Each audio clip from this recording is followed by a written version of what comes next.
Assalamu alaikum students.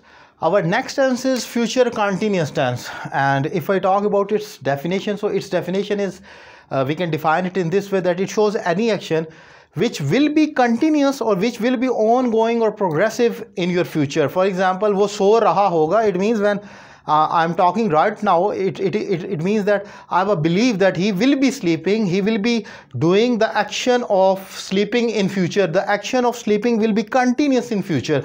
So कोई काम जो कर रहा होगा, पढ़ रहा होगा, सो रहा होगा, वगैरह वगैरह. And if I talk about its Urdu identity, it has raha hoga, rahi hogi, rahe honge, these type of words. And helping verb, we have got will be. Will be, you can see we have two, like this is like first form and this is again be main verb. So will be is your helping verb, and with in verb form we will use first form plus ing, as like rest of all the continuous tenses we will be using here first form plus ing in future continuous. And with singular and plural both, we will use only one helping verb, which is will be. And you can use your shall be with I and we, but now in modern English, like we can use will with either I and we both, so it makes no difference at all. You can use will be with both of them.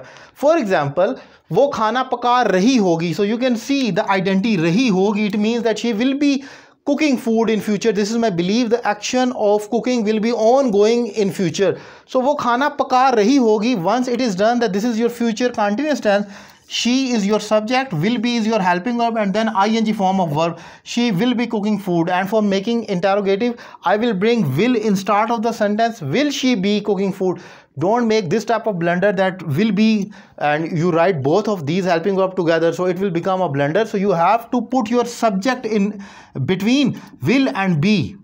So will she be cooking food? And for making negative, we will add only not with our respective helping verb, which is she will not be cooking food, wo nahi paka rahi hogi. So this is our future continuous tense, and this is the structure. I think if you remember, recognize or identify the tense having applied this type of formula, so it will become very easy as well as interesting for you in terms of learning English and basic tenses structure. So this would be a beneficial approach for learning basic tenses, I think. So if you liked my way of teaching, so you may take your online classes from me having paid a reasonable fee. The number is in front of your screen.